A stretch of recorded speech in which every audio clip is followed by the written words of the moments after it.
My own daughter pushed me off a cliff during a family trip. My son-in-law saw it.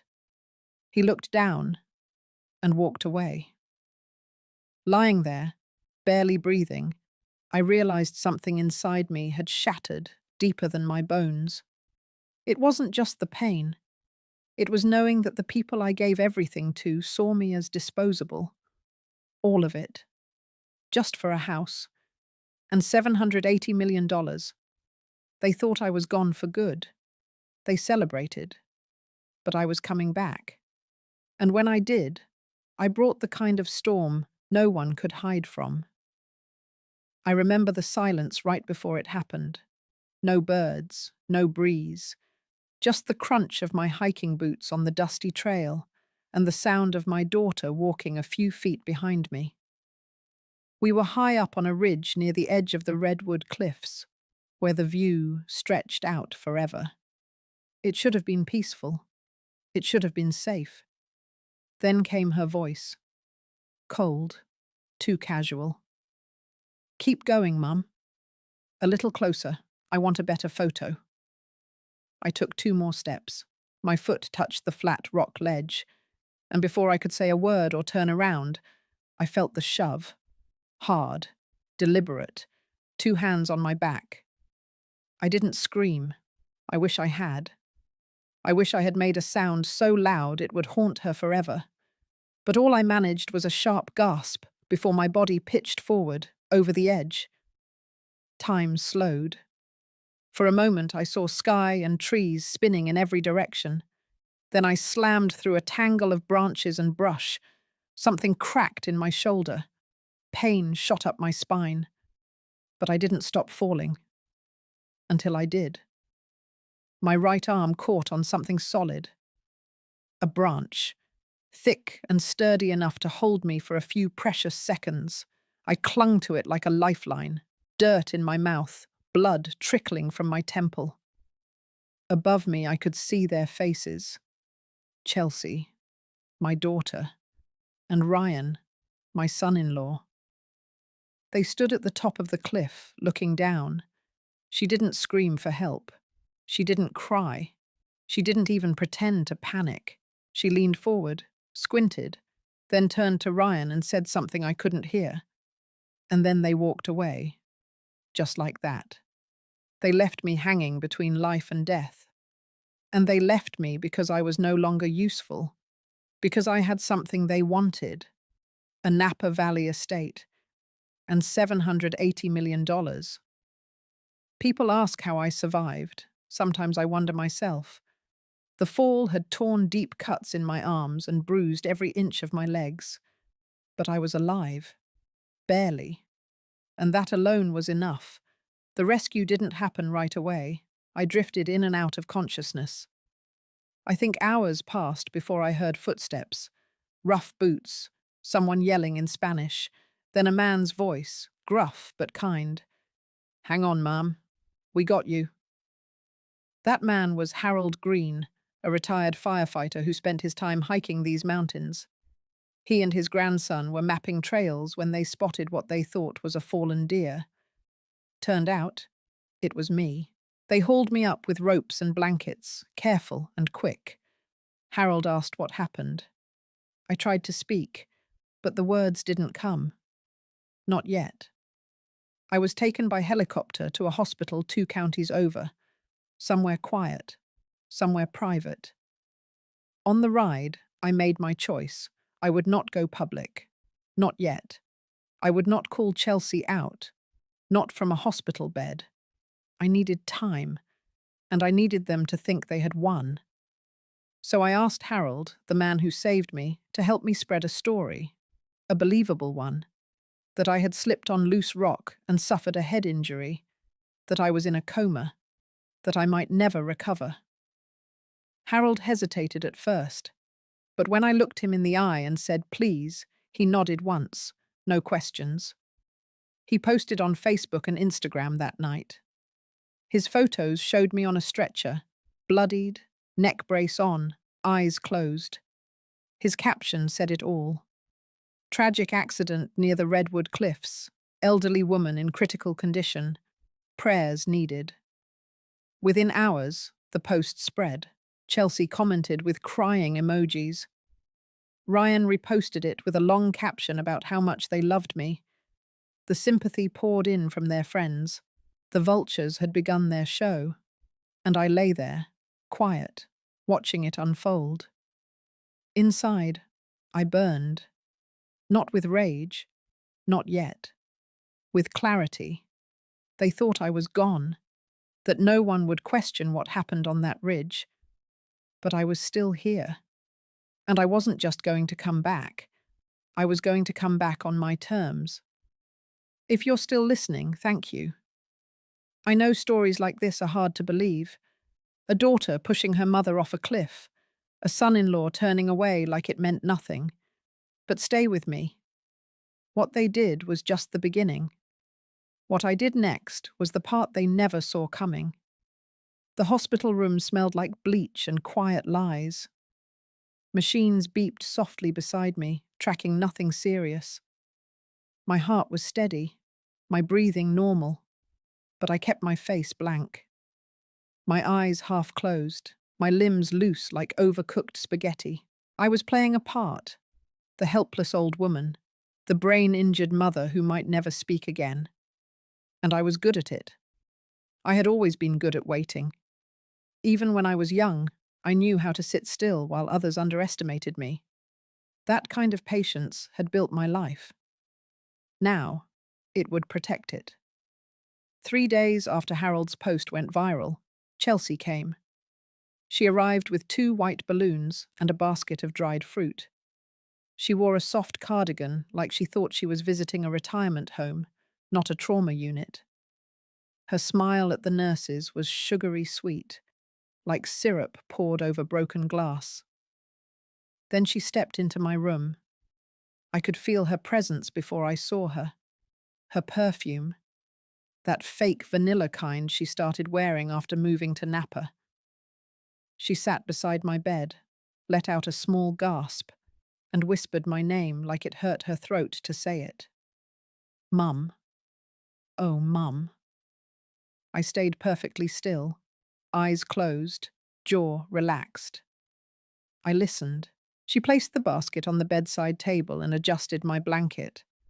Then she leaned close, her voice barely above a breath. You're going to be fine. You just need rest. Everything's going to be okay. I'm here now. We'll take care of everything. She said all the right things, but her fingers never touched mine. Her voice didn't crack. And beneath her words, I heard something else. A rhythm, a tone. Relief. It was working.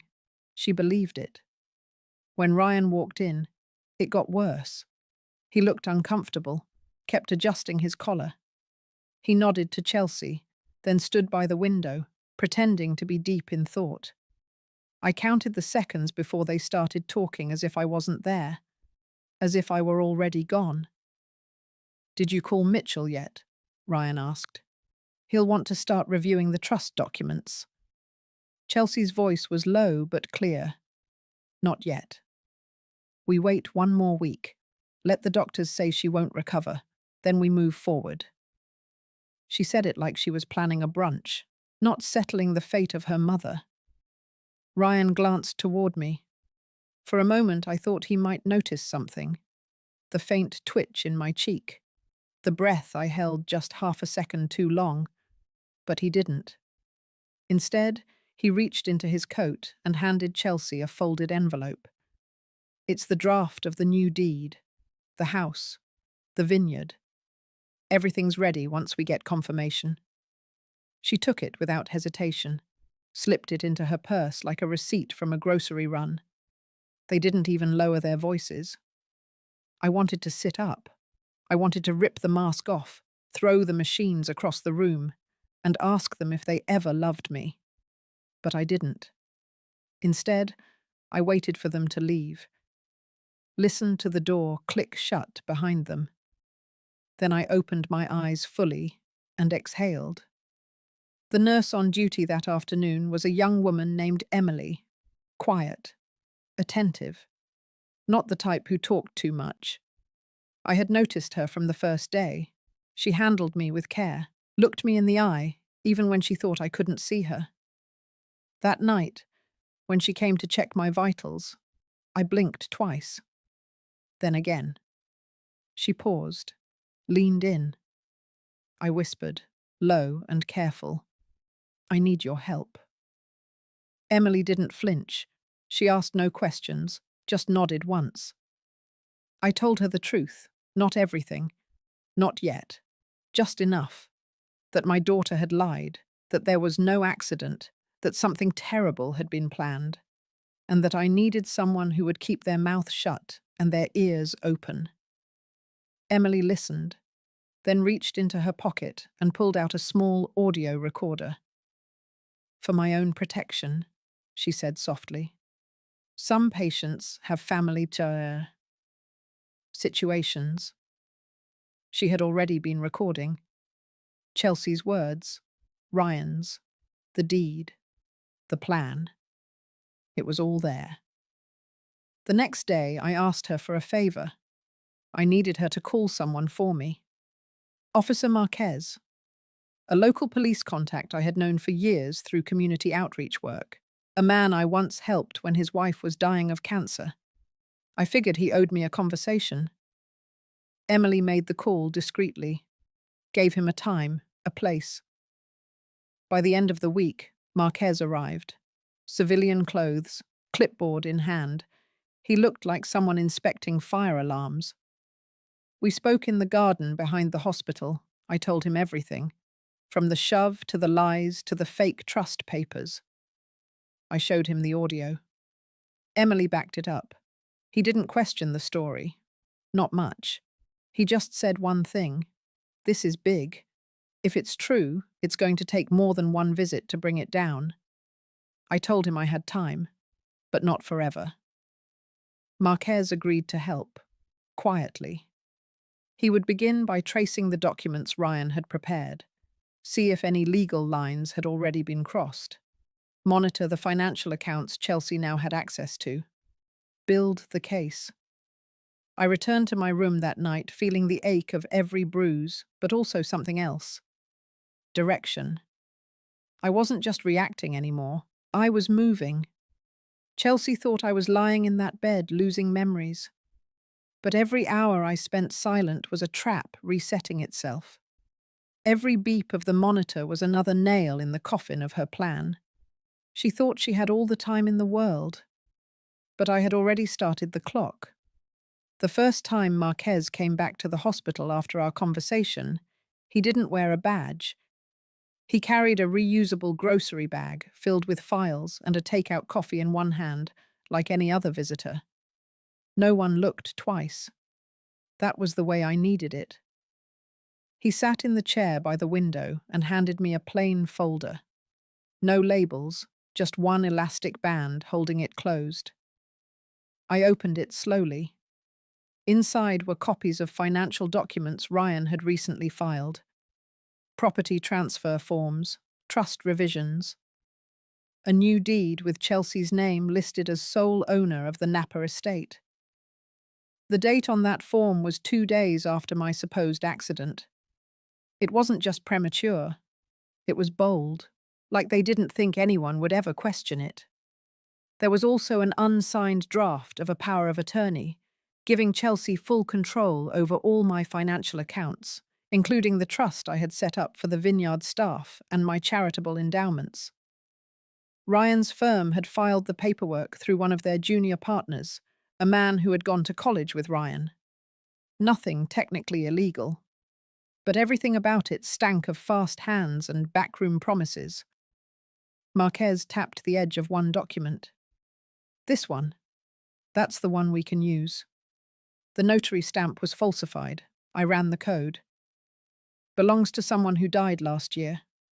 That's fraud. Flat out. I looked at the page again, saw my name in printed ink, a forged signature next to it, the clean loop of an R that didn't belong to my hand. She didn't even try to copy it well. He nodded, because she didn't think she had to. "She thought you were done." I closed the folder. The weight of it felt heavier than numbers on paper. These weren't just crimes. They were proof. Proof that my daughter and her husband had stood over my life like vultures, picking through what I hadn't even left behind yet. Marquez leaned forward. You need to understand something. They didn't just do this on impulse. They've been planning it. For months, maybe longer.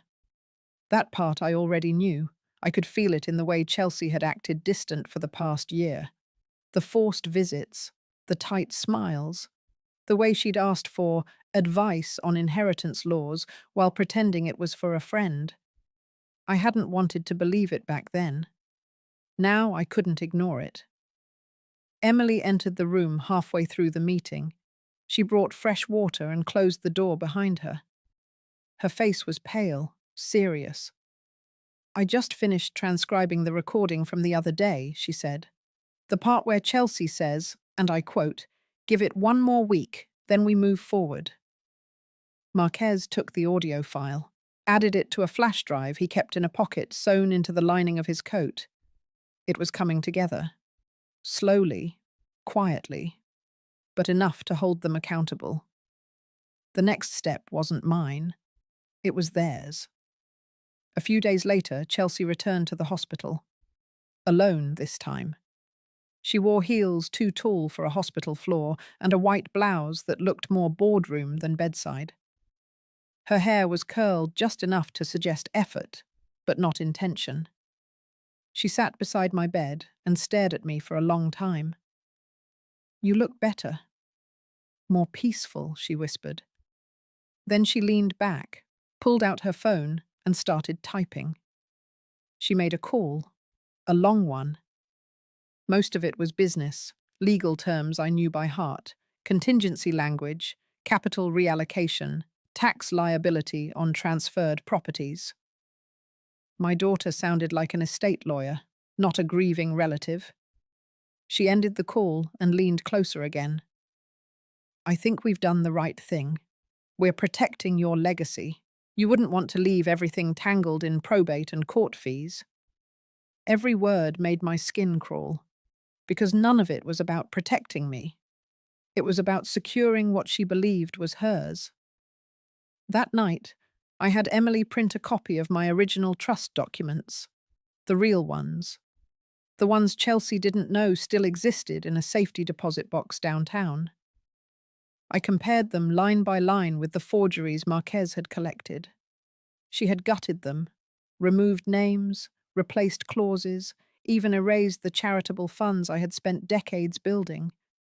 She didn't just try to take what was mine, she tried to erase what I believed in. 2 more visits came over the next few days. One from Ryan, who didn't speak a word during his time in the room. He just stood there for 20 minutes, arms folded, occasionally glancing at the machines beeping beside me. The other visit was from someone I didn't expect. A courier, delivering flowers, with a small card attached that read, "The vineyard deserves fresh eyes. Rest now. No name, no return address." Just a subtle reminder that they weren't waiting anymore. They were moving ahead. I turned the card over and traced my finger along the edge. My vineyard. The property I had built after my husband died. The land I had poured my savings into. The place I had planned to gift to the workers who made it thrive. Now it was being eyed like a business asset, stripped of soul and handed to people who didn't care if the vines lived or died. That was the moment I knew.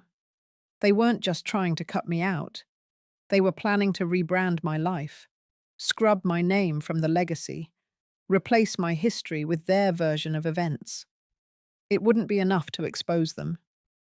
I had to take back control of the story. Marquez agreed. He told me to sit tight, keep pretending, and let him build the rest of the case. But I felt something shifting. This wasn't about revenge anymore, not just that. It was about truth. Because if I stayed quiet too long, they wouldn't just get the money. They would get the last word. And I wasn't about to let that happen.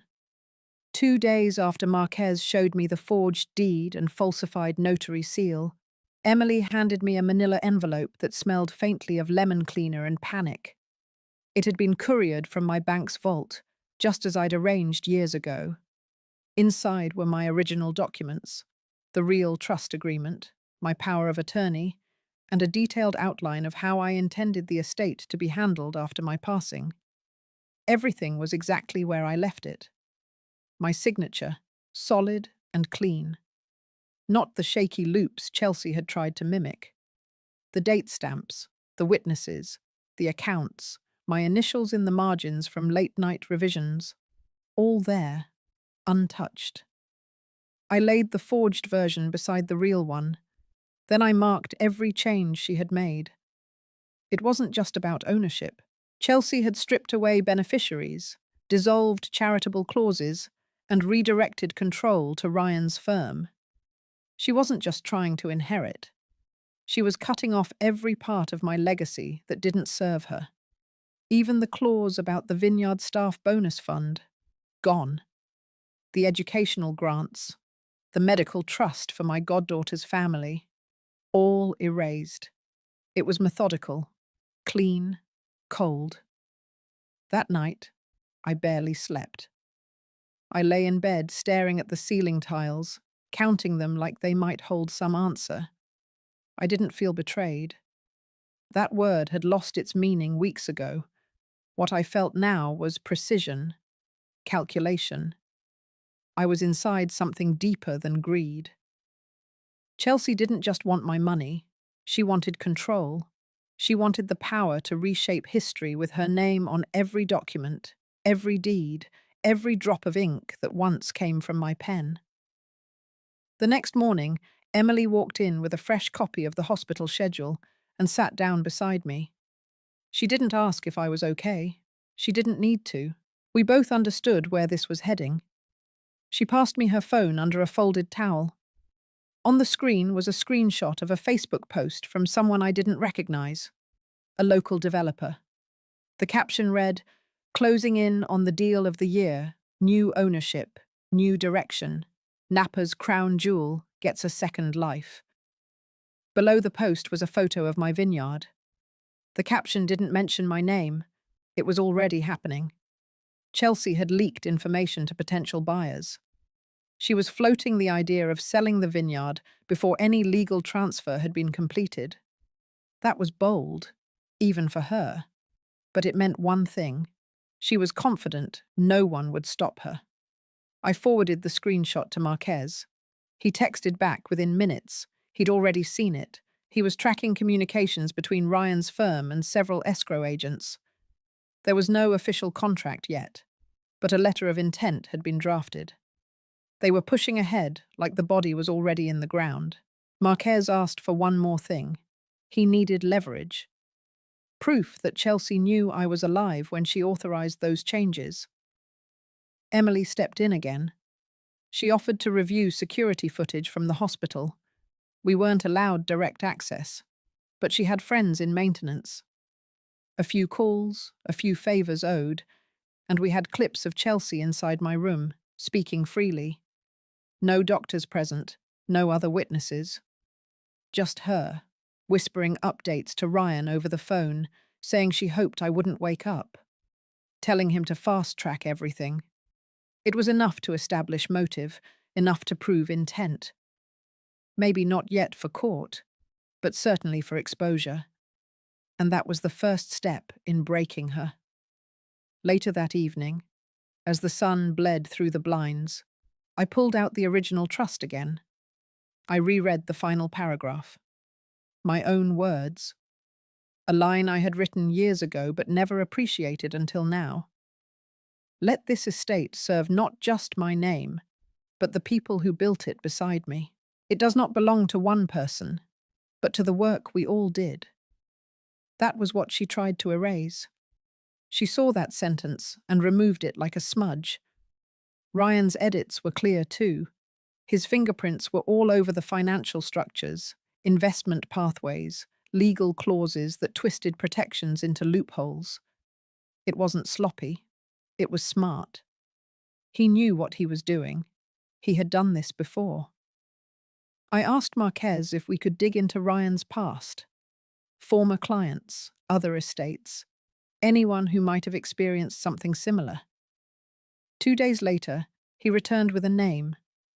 Diane Altman, widow, died 5 years ago. Ryan had represented her during the transfer of her late husband's estate. Her original trust had included large donations to animal welfare organizations and veterans programs. But the final version gave it all to a private foundation run by a board of investors connected to Ryan. Sounded familiar. Marquez found a pattern, and Chelsea was simply the latest partner in the act. It wasn't just a family betrayal. It was part of a business model. Target a vulnerable client, build trust, cut off outside heirs, restructure documents, collect. I sat in silence for a long time after hearing that. Somewhere in my mind, I still wanted to believe Chelsea had acted alone, that she got swept up, pressured, manipulated, that she hadn't meant to become this version of herself. But that hope was fading fast. The moment she edited my words out of my own will, she became something else. And I knew deep down, this wouldn't end with a confrontation in court or a press release. I had to go deeper, smarter, meaner, if I had to. I would not just take back what was mine. I would make sure everyone knew what they tried to do. Not with tears, not with speeches, with proof. And once I had enough of it, I would give Chelsea one final chance. Not to explain, not to apologize, but to look me in the eye and see what it cost to erase a life that was still breathing. I waited until the first week of October before I made my move. Napa was already turning color, leaves yellowing along the rows of vines that used to define my rhythm, not just my work. The air had changed. But this time it wasn't the harvest I was preparing for. It was something else entirely. Marquez came through with more than I expected. He had records, receipts, dates, emails between Ryan and a handful of developers. The same ones Chelsea had entertained with champagne on the back porch when she thought I was unconscious. I had a file thicker than any hospital chart. And it all pointed in one direction: fraud. Coordinated, rehearsed, and driven by more than just impulse. Chelsea wasn't just an opportunist. She was a planner. She studied the trust laws, she met with title officers, and she changed her digital signature to match mine months before our trip. There was no accident. This was war. I kept my silence. I stayed in the hospital bed for a few more days than I needed. I let her come by once, wearing fake tears like expensive perfume. She sat at my side and whispered, "Mother, I'm so relieved you're still here." The way she said it, "still here," gave her away. That tone people use when they realize the ending they rehearsed isn't going to happen. I didn't blink. I didn't answer. I just looked at her hands. Manicured, restless. She left quickly. No flowers, no follow-up. By the end of the week, I signed myself out, quietly. I had Emily drive me to the small cottage near Yuntville that I kept under a different name. No one knew I was there, except Marquez, Emily, and a locksmith I trusted with my life. It was time to lock the gates, literally and legally. The first step was contacting the land registrar. We filed a claim on the deed transfer, freezing any future transactions. Chelsea wouldn't be able to sell or mortgage the property. The fake documents would be flagged. But that wasn't enough. Not for what they tried to do. We needed exposure. Not just legal blockage. I wanted them cornered by their own lies, and I wanted an audience when the mask came off. Emily had the idea to stage a return, not a dramatic confrontation, but a public appearance that would be impossible to explain away. There was a charity gala held each year at the county museum. It had been one of my favorite events. I used to donate quietly, in memory of my late husband. Chelsea had RSVP'd as the new owner of the estate, planning to announce a new partnership with a winery conglomerate. I decided I would attend. I arrived in a navy pantsuit, no fanfare, no camera crew, just my cane, my presence, and the invitation I had received long before she ever signed her name to anything. People turned, some gasped. One woman dropped her wineglass. Chelsea froze on the stage mid-speech. Her eyes locked onto mine, and for the first time in years, she looked young. Not youthful, but childish. Like a kid caught reading someone else's diary. I didn't say a word. I sat in the front row. That night, local gossip pages lit up. Widow of famed vintner returns. Legal confusion. Is the estate under dispute? Chelsea sent me a voicemail. 2 lines. We need to talk. Don't do this. I didn't respond. The next morning, Marquez filed the formal complaint with the district attorney's office. Fraudulent transfer, elder financial abuse, tampering with legal records, use of falsified documents in real estate transactions. We were no longer in speculation. We were in prosecution. But I still needed one last piece. Intent. Emily returned with a voice recording. Her cousin worked part-time at Ryan's firm and had overheard a conversation on speakerphone. Chelsea had said it clearly. She was angry the property hadn't transferred fast enough. She mentioned the forged power of attorney. She said she was tired of waiting around for a woman who probably wouldn't wake up anyway. It was enough. Enough to burn it all down. I sent the file to Ryan's senior partner. No threat, just the evidence. Within hours, Ryan was placed on leave. His name removed from the company website. Chelsea's plans began to crumble.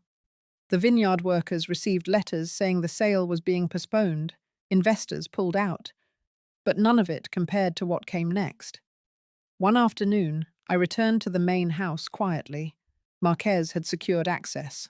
The court had issued a temporary order barring Chelsea from altering the property until the case was resolved. I walked through the kitchen. It still smelled like rosemary and smoke. Her perfume lingered upstairs, thick and sugary. In the study, I found a vision board, not of travel or memories, but of renovations. Chelsea had drawn sketches, planned to turn the vineyard into a luxury retreat. She'd even selected a new logo. She had already erased me from the land. But now, I stood in that silence, in that erasure, and I was alive. I walked out the back door and down toward the vineyard rows. The grapes were late this year, smaller, tighter clusters, but still hanging, still waiting, just like me. Waiting for the moment when the harvest would be mine again. Not because I held the deed, but because I survived the storm they thought would bury me. The headlines were only the beginning. What followed wasn't just chaos. It was collapse, swift, brutal, and for once, not mine. Chelsea's face, once framed in local magazines under spotlights and vineyard skylines, now flashed on community forums, tagged in threads with words like scam, fraud, forged documents. Her smile, once curated, now looked like a mask caught melting. I didn't post a single thing. I didn't need to. The people did it for me. Marquez told me the DA's office was moving faster than expected. The digital footprint Chelsea left behind was extensive. Too confident. Too sloppy. Dozens of emails showed conversations with contractors, appraisers, even vacation rental platforms. She had listed the estate online as a luxury wedding venue before the ink on her fake deed had dried. The prosecutor called it premeditated financial assault. Ryan didn't fare much better. His law firm quietly offered him a way out. A leave of absence first. Then a resignation. No severance, no protection. Chelsea's plan had infected his career like poison. Every call she made had been from his office line. Every email sent from his domain. It was almost poetic. I stayed silent until I didn't. I asked Marquez to set a date for the preliminary hearing. The goal wasn't just prosecution. I wanted the narrative corrected. Publicly. I wanted the truth filed into the record. I wanted it real, not whispered. Chelsea, of course, went quiet. She fired her first lawyer, then her second. Finally, she hired one from out of town, some man who had more charisma than character. I recognized the type. A talker. She thought charm would undo evidence. She had no idea what she was facing. That week, I returned to the estate with a court order in hand. Temporary conservatorship had been granted back to me. It was only a matter of time before the full title would be restored. I walked past the fountain she had filled with fairy lights and plastic swans. I ordered them removed. The house needed to breathe again. I met with every vineyard worker, every supplier, every partner. Some of them had been paid late. Others told me about odd requests, strange visitors, and unspoken tension while I was away. One woman teared up and said she had always felt something was wrong. That moment stayed with me. Even when you fall, people remember how you walked. Ryan tried to contact me, through his assistant, through a cousin, even through a letter. I didn't respond, but I read it.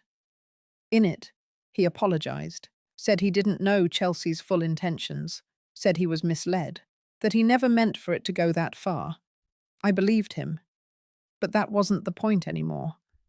There's a cost to enabling cruelty, and he paid it. Meanwhile, Emily helped me prepare for the hearing. She had printed copies of every document, organized chronologically.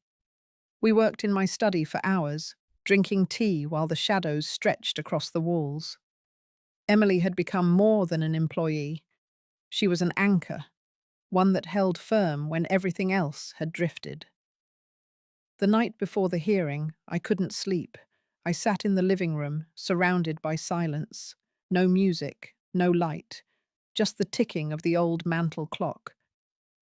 I looked around at the walls, the fireplace, the bay windows I had helped design. For a while I thought of leaving, selling it all, moving into a quiet place near the coast. But this house, with all its pain, was still mine. And I wasn't done yet. The hearing room was smaller than I imagined. Just a judge, a recorder, Chelsea and her new lawyer on one side, me, Marquez, and Emily on the other. The prosecutor opened with the timeline. Emails, transfers, medical records. They painted a clear picture. Chelsea sat stiff, her jaw clenched, her hands fidgeting with her phone until the bailiff told her to put it away. Then came the recordings. Her voice, clear, unfiltered.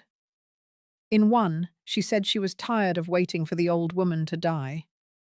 In another, she joked about the fall, said the canyon would take care of what the courts couldn't. She didn't laugh this time. When it was my turn to speak, I stood slowly.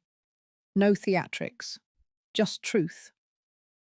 I described the trip, the shove, the fall, the branches that saved me, the hours spent in the dark thinking of every birthday, every betrayal, every lie Chelsea had told me over the years. How she didn't just steal from me, she erased me. But I came back. The judge didn't need time. He ordered the immediate nullification of the deed transfer, full title returned to me, and he referred the case to the district court for felony prosecution. Chelsea didn't cry. She didn't look at me. She just walked out. But that was only part of the reckoning. Back at the estate, I hosted a small gathering, not a party, just the vineyard staff, the neighbors, the old partners. I stood on the back patio and told them everything. No shame, no secrets. I wanted them to hear it from me. Some hugged me, some cried.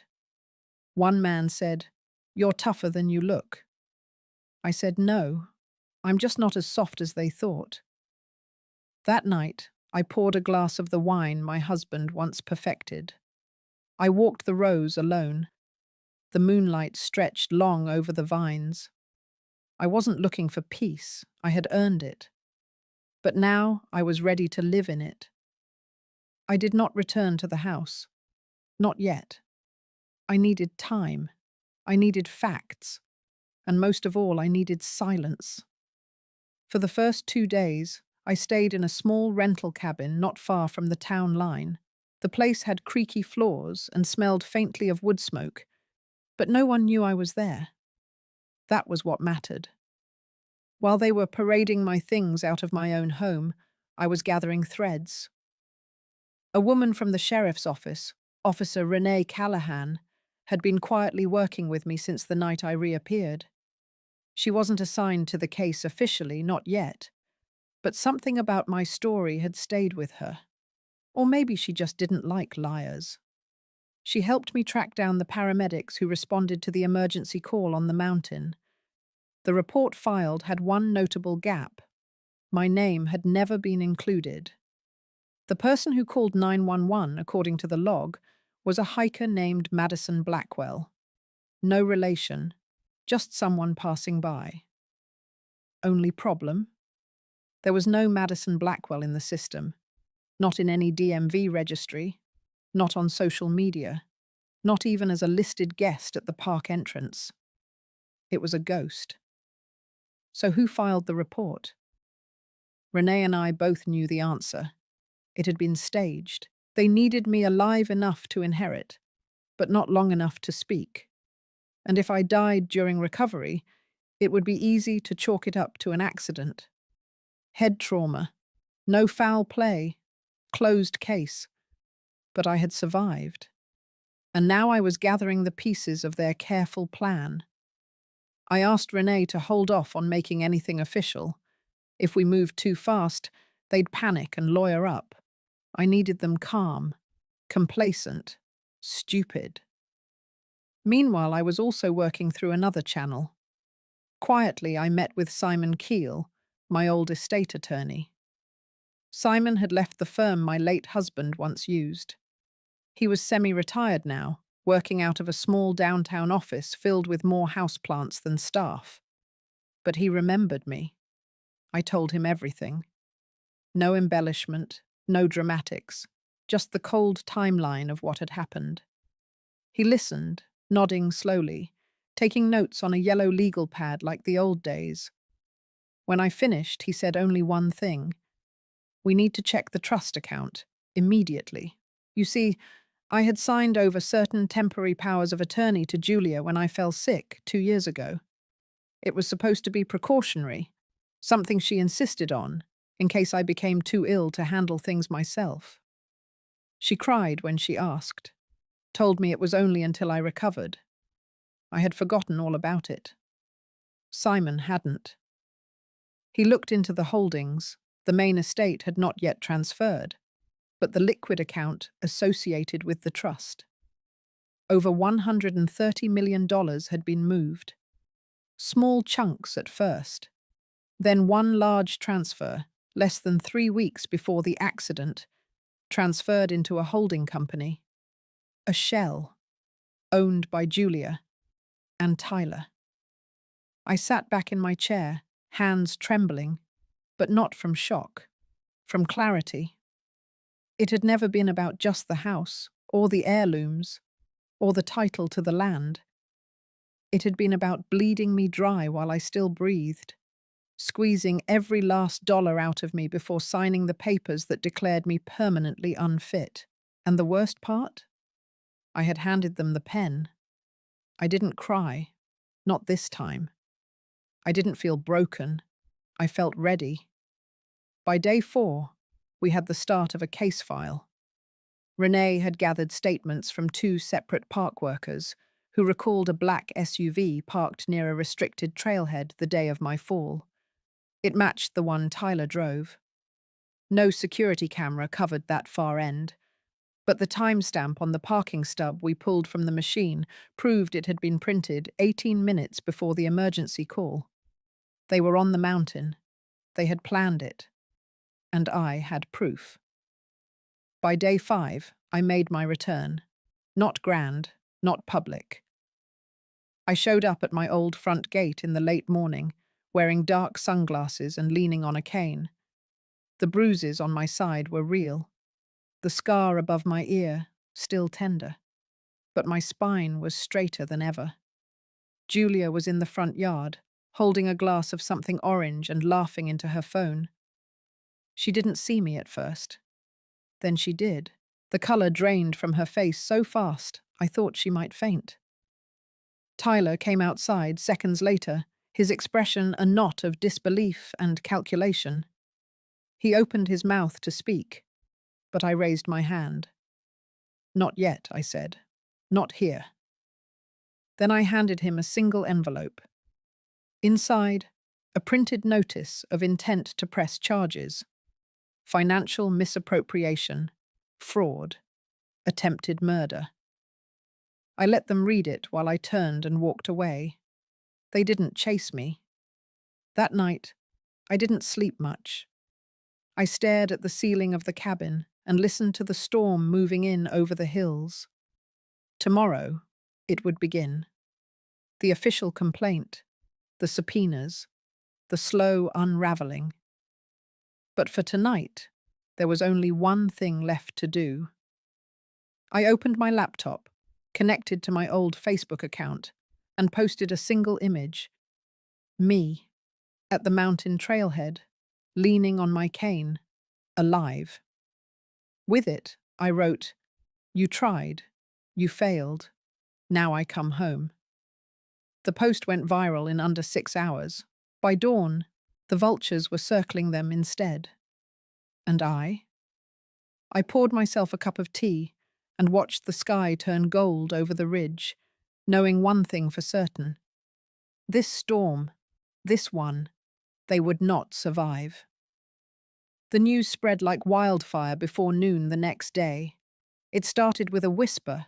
Someone on Facebook had posted about a frail woman rescued from the cliffs outside Red Pine. The post had one photo, a blurry shot of my scratched arm and oxygen mask as the medics wheeled me toward the chopper.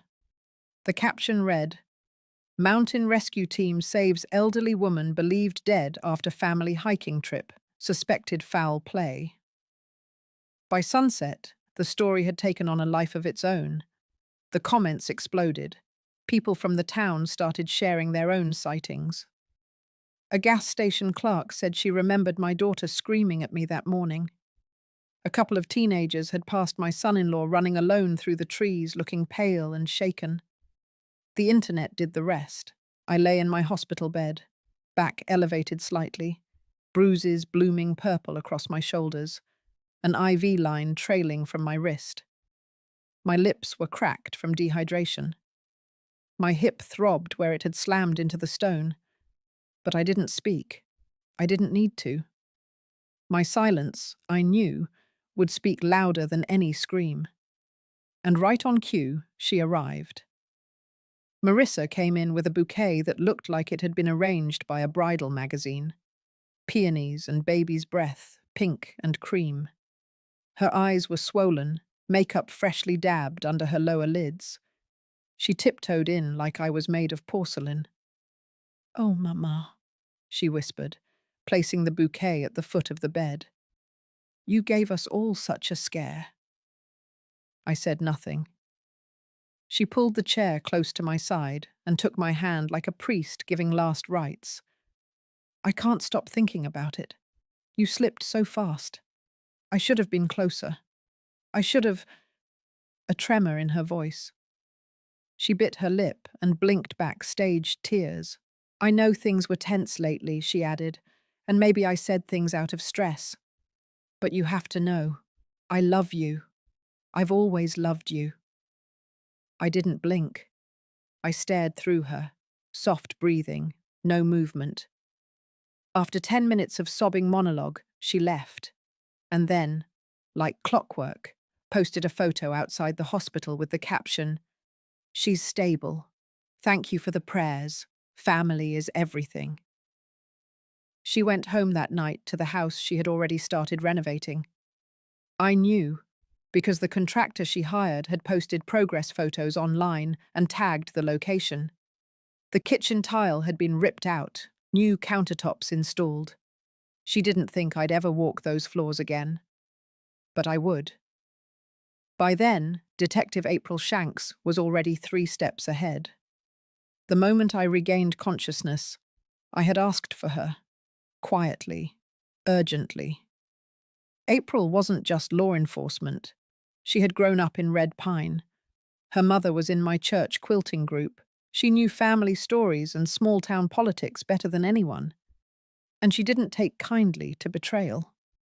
We had met 3 times over the past week, with the blinds drawn and phones placed in a lead-lined drawer she brought from the station. She understood the stakes. We started with the financial trail. My attorney, Mr. Wendell, delivered copies of suspicious power of attorney documents Marissa had filed just 2 days before the hike. They were digitally signed using a stylus, my name forged with a trembling loop. A handwriting expert confirmed it. April then subpoenaed emails between Marissa and her husband Anthony. In them, they joked about the mountain solution and the old goat with the cash cow. One file, labeled Operation Freedom, laid out a timeline of events and who they would contact for real estate transfer. But the piece that broke everything open was the life insurance policy. 2 months ago, without my knowledge, Marissa had named herself sole beneficiary to a $3 million policy I never remembered authorizing. The paperwork was buried inside my locked filing cabinet, the lock I had once seen Anthony fiddling with while claiming to be looking for batteries. It wasn't just greed. It was premeditated murder, cloaked in affection and brunch smiles. April's face was stone cold as she showed me the evidence. She wanted to move immediately. I told her to wait. "Let them think they won," I whispered, voice hoarse. "Let them decorate the kitchen. Let them open champagne." We needed them to bury themselves deeper. And they did. 3 nights later, they threw a private party, just family and a few close friends. The theme was new beginnings. My neighbor Carol, always nosy and always underestimated, got herself invited through one of Anthony's cousins. She went in wearing a floral wrap dress and a wire under her scarf. When she played the recording back to us, I closed my eyes as Marissa toasted to her fresh start, without guilt, without interference. She laughed. Anthony made a joke about finally having room in the closet without my coats taking up space. That was all April needed. On Friday morning at 8:02 a.m., 3 officers entered the house with a warrant. Marissa was halfway through a smoothie. Anthony was still in his robe. Both were handcuffed before they could even put their drinks down. The news hit local channels by noon. Charges included attempted murder, fraud, forgery, and conspiracy to defraud an elder. The headline on the Red Pine Gazette read, "Daughters Fall from Grace, Mountain Rescue Victim's Family Faces Charges." But it wasn't just about the arrests. It was about the silence finally breaking. Women from church, former students I had taught at the community center, even an old friend of my late husband, they came forward. They told their own stories. Stories of being silenced, manipulated, taken for granted. My story gave them permission to speak. And yet, even as justice moved swiftly, I knew the most important confrontation hadn't happened yet. It was coming, and I would be ready. I arrived at the courthouse 30 minutes early, sitting in the back of my driver's sedan, hands resting on my lap. My breath was steady, not calm, just controlled. I had spent the last few months preparing for this, working silently while they paraded around town, living off what they thought was already theirs. I watched the morning sun cut through the clouded sky and told myself I was not here for revenge. I was here for truth, and the law was finally catching up with the lies. The hearing room filled slowly. Press was allowed in. A few scattered faces I hadn't seen in years, including the last neighbour Lucy from across the street, who once brought me soup when my husband passed. She had no idea what she was walking into. Then came my daughter and her husband, arms linked, dressed like royalty. Casey wore a white trench, sunglasses, and that frozen little smile that barely moved. Victor, her husband, gave off the aura of a man who had already calculated the day's victory in his head. They didn't look at me, not once. The judge entered, the murmurs died down, everyone stood, and the proceedings began. My attorney, Miss Janice Howell, was a composed woman in her mid-50s who never raised her voice and didn't need to. She had built her case layer by layer, starting from the forged documents that gave Casey power of attorney during my supposed neurological confusion. She presented evidence of my healthy cognitive evaluations, all hidden from the court filings. She showed how, within 72 hours of the incident in the mountain inns, my name had been erased from title deeds and banking rights. Then came the hard part. She introduced the drone footage recovered by the hikers, a short clip that showed my daughter and Victor arguing just feet from the cliff's edge. Then it cut. That was enough. Not a smoking gun, but a clear trail of smoke. And Janice followed it straight to motive. She asked the courtroom to refer to Exhibit 14, the revised estate documents drawn up just 3 weeks prior to the trip. Casey had been named sole executor and inheritor of my assets, should I be declared mentally unfit or suffer an accidental passing. The clause was buried on page 12, paragraph 5, written by a lawyer she later admitted was Victor's college roommate. Victor's face finally cracked when Janice brought up the Cayman Islands account. The transaction trail was irrefutable. Within 5 days of my fall, over $4.6 million had been moved offshore, routed through a fake consultancy firm. The name of that firm? CVC Advisory, Casey, Victor, Caldwell. Their initials, their vanity. The judge asked if there was any testimony. I stood, slowly. I didn't look at Casey or Victor. I looked ahead. I raised her to be strong, I said, not greedy. And when I was pushed off that cliff, I didn't just lose my footing. I lost something inside me that I can't fully describe. I lost the illusion that love alone could keep someone from betrayal. But I also gained something that day. I gained clarity. I sat down. My legs were trembling, but I kept my shoulders high. Casey was called to speak. She refused. Her lawyer whispered frantically. Victor followed suit. They had no words now. The judge called for recess. Outside, reporters swarmed. The internet had already caught fire from the leaked footage the hiking group had shared earlier that morning. My story was trending, not because of the money, because of the betrayal, because it wasn't just a fall. It was a planned dismantling of a life. Their silence became their confession. By evening, the ruling came. All power of attorney rights were stripped from Casey. All assets frozen. The $780 million portfolio, including the estate, business holdings, and mineral rights tied to land in New Mexico, were returned to me pending a full civil trial. But more importantly, the state opened a criminal investigation into attempted murder, conspiracy to defraud, and money laundering. Victor was arrested on sight. Casey stood stunned, her heels clicking backward against the marble floor as 2 officers approached. Her face went pale, then red, then nothing. I watched as they cuffed her gently, still offering her dignity she had never offered me. The room fell into a hush, a collective silence. It wasn't joy, it wasn't even justice. It was exposure, the kind no one walks away from untouched. Outside, the rain had started. I didn't use an umbrella. I let it hit me. All those months pretending to be frail, confused, helpless. They were gone, washed away.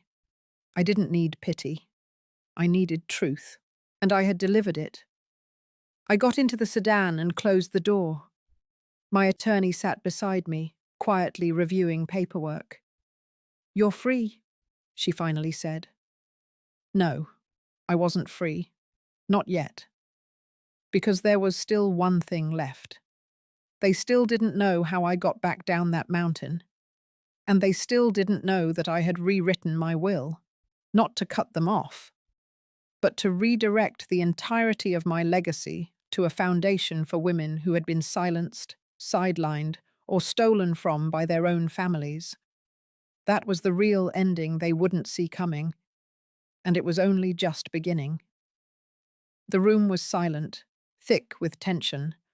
The courtroom wasn't packed, but those who mattered were present. The judge, the attorneys, my daughter, my son-in-law, and me. My cane rested beside my chair. I didn't need it to walk anymore, but today I kept it as a symbol, a reminder. They thought I would never make it to this moment. The prosecutor laid the first brick. Calmly, he played the video of my daughter, sitting at our kitchen island, laughing as she bragged about how easy it was to let the old woman fall. She even mimicked my scream. Her voice was gleeful. No remorse, only arrogance. My heart didn't race. I had watched that clip at least a dozen times. I no longer flinched. Then came the photos. Pictures of the property transfers, dates, signatures, the false medical documents claiming I was mentally unfit. My daughter's handwriting, as sloppy and impatient as always, forged on the evaluation. It wasn't just a push down a cliff. It was an operation. Months, maybe years, in the making. The defense attorney cleared his throat and stood. His suit looked more expensive than his arguments. He tried to paint it all as a tragic misunderstanding. A moment of panic on a family trip. An exaggerated reaction to a fall. A legal mess, but not a crime. He claimed I had simply grown bitter with age, lonely, jealous, perhaps even unstable. But the evidence crushed every sentence he formed. They didn't know I had found the final piece. A voice recording from an old baby monitor I had once used for my granddaughter. I'd left it on in the living room without anyone noticing. In it, my daughter and son-in-law had spoken freely, celebrating their success, planning how to split the money, bragging that I would never walk again, that I would never speak again. I watched them both now.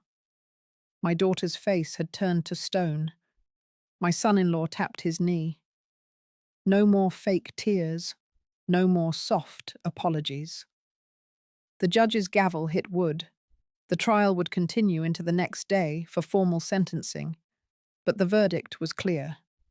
The court had ruled the entire transfer of my estate invalid.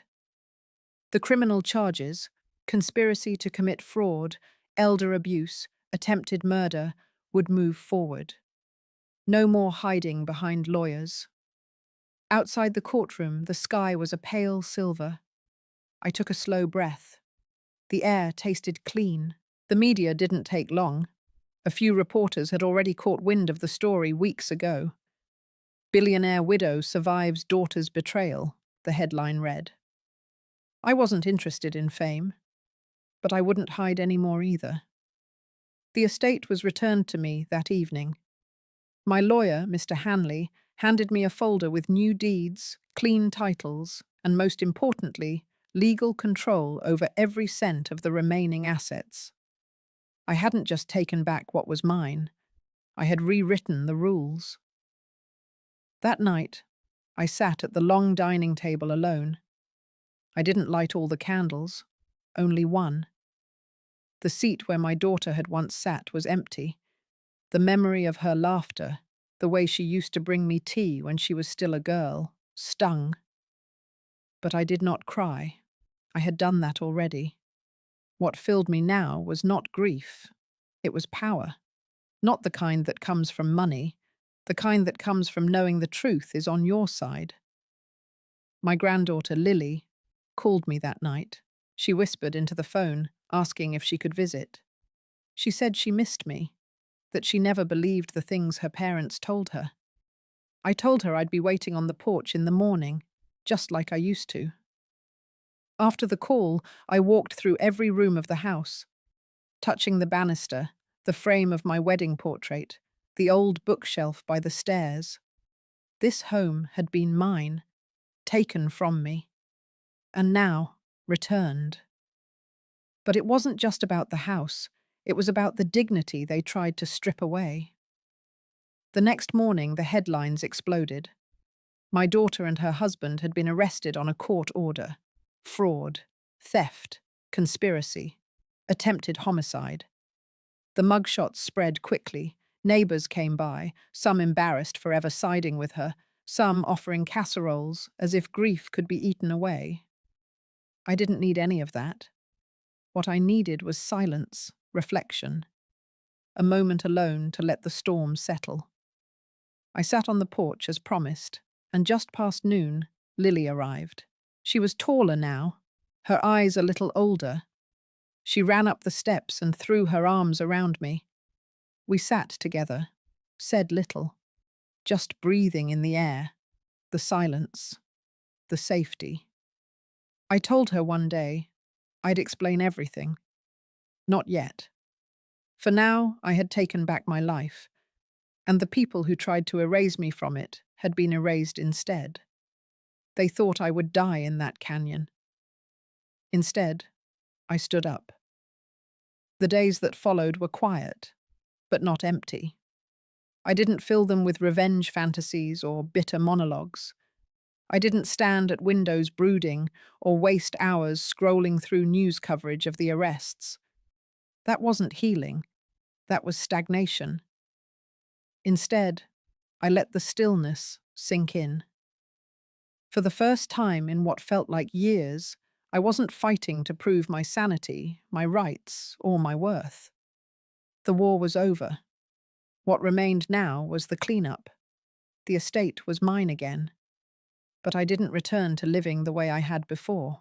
That old version of me, naive, too trusting, clinging to a false sense of family unity, she didn't exist anymore.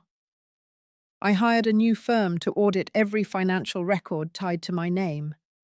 Not because I feared more betrayal, but because I wanted clarity. I wanted everything scrubbed clean. The house was rekeyed, locks changed, surveillance added. The old staff returned, those who hadn't turned their backs on me when I was at my lowest. At night, I began journaling again. I wrote not about pain or revenge, but about recognition. Recognition of the woman I had become through fire. A woman who had been discarded but crawled her way back. Not for vengeance, but for truth, for dignity. Lily began visiting more often. She never asked about her parents, not directly. But I could see the weight in her shoulders, the way her gaze would drift toward the front door, as if expecting them to barge in.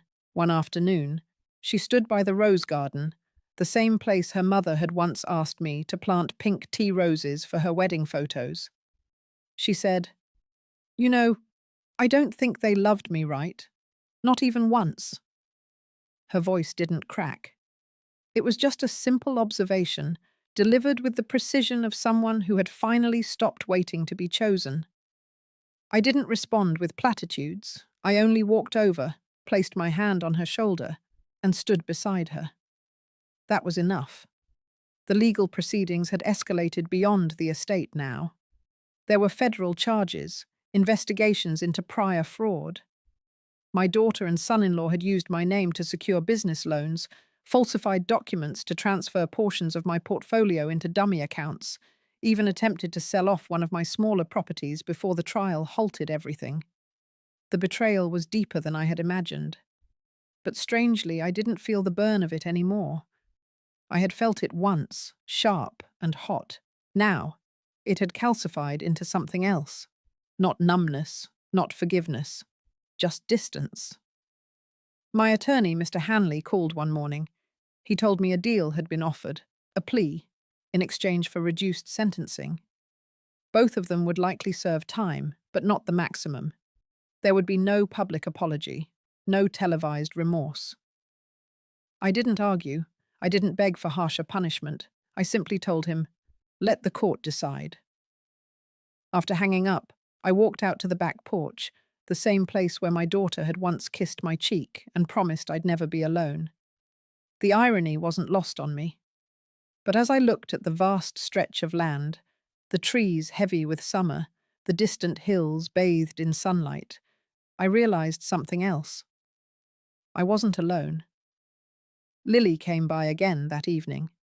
She brought a photo album she had started making, a collection of pictures from her childhood with me. Photos her parents had tried to throw away or delete. She had found them on old drives, in email archives, even pulled some from my dusty closets. As we turned the pages together, I felt a lump rise in my throat. Not from grief, from something gentler. Restoration. Not everything could be repaired, some losses remained. But Lily's presence was proof that love, when stripped of manipulation, still had a place. That night, I drafted my new will. It was simple, concise, airtight. Most of the estate would remain intact until I passed. But I had already begun moving assets into protected trusts, charities for women in abusive family situations, scholarships for elder women returning to school, and a foundation for caregivers who often suffered in silence. My name wouldn't be in gold letters on any building.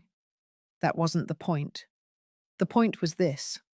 I had been thrown away for money, for land, for control.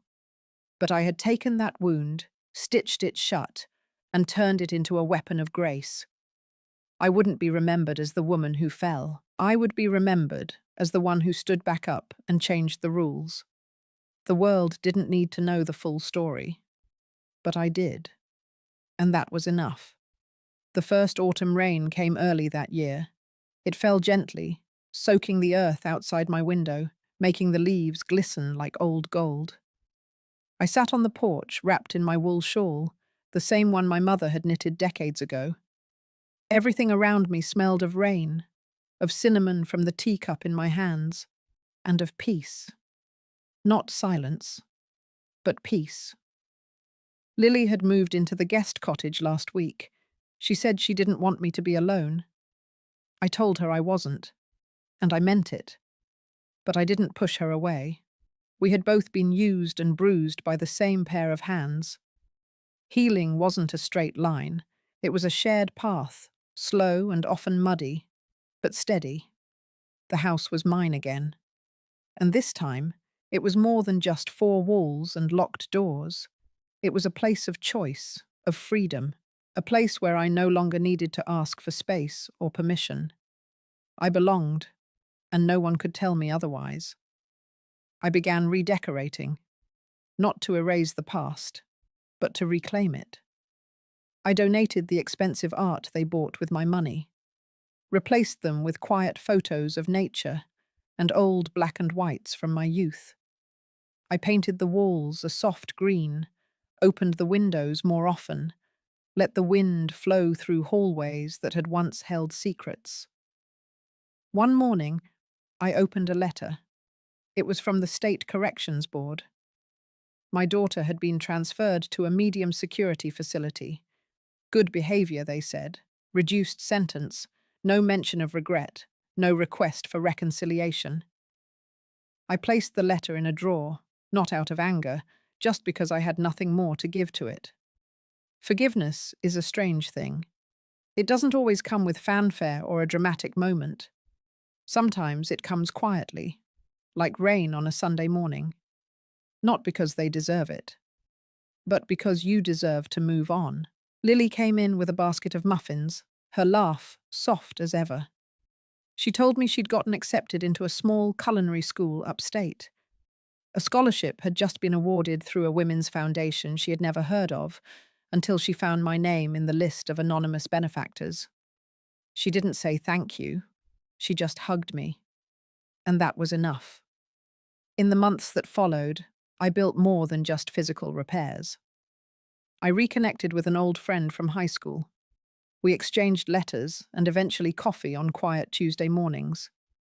I started attending local book readings, signed up to volunteer twice a month at a shelter for displaced older women, the kind of women I could have become if the story had gone another way.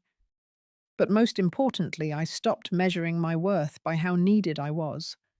I was no longer the ATM, no longer the emotional punching bag, no longer the backup plan or forgotten grandmother. I was myself. Strong, whole, quietly powerful. There were still nights when the memory of the cliff came back. The rush of wind, the snap of branches, the sting of betrayal that felt like acid through bone. But those moments passed, like storms do, and I reminded myself, not every scar needs to fade to make peace with it. Some scars are maps. They show you where not to go again. One evening, Lily and I sat by the fire. She asked me if I ever missed them. I told her no, and that was the truth. Because missing someone requires believing there was something real to miss. I didn't miss their faces. I missed the illusion I had believed in. That family meant safety. That blood meant loyalty. That motherhood guaranteed love in return. But illusions can't be mourned forever. In their place, I had built something else. Purpose, integrity, a life not perfect but honest. And on the night of my 73rd birthday, I stood in my kitchen, surrounded by a few good people. The smell of rosemary chicken in the oven, music playing low in the background. No camera flashes, no fake smiles, no lies, only truth. And for the first time in decades, I felt it again. Joy. Real. Undeniable. Quiet joy. If you've made it this far, thank you for listening to my story. I know I'm not the only one who's been pushed aside, underestimated, or betrayed by the very people I once called family. If my voice reminded you of your own strength, your own quiet power, then maybe this wasn't just a story. It was a mirror. If you feel like sharing your thoughts, I'd be honored to read them. You are not alone. Not anymore.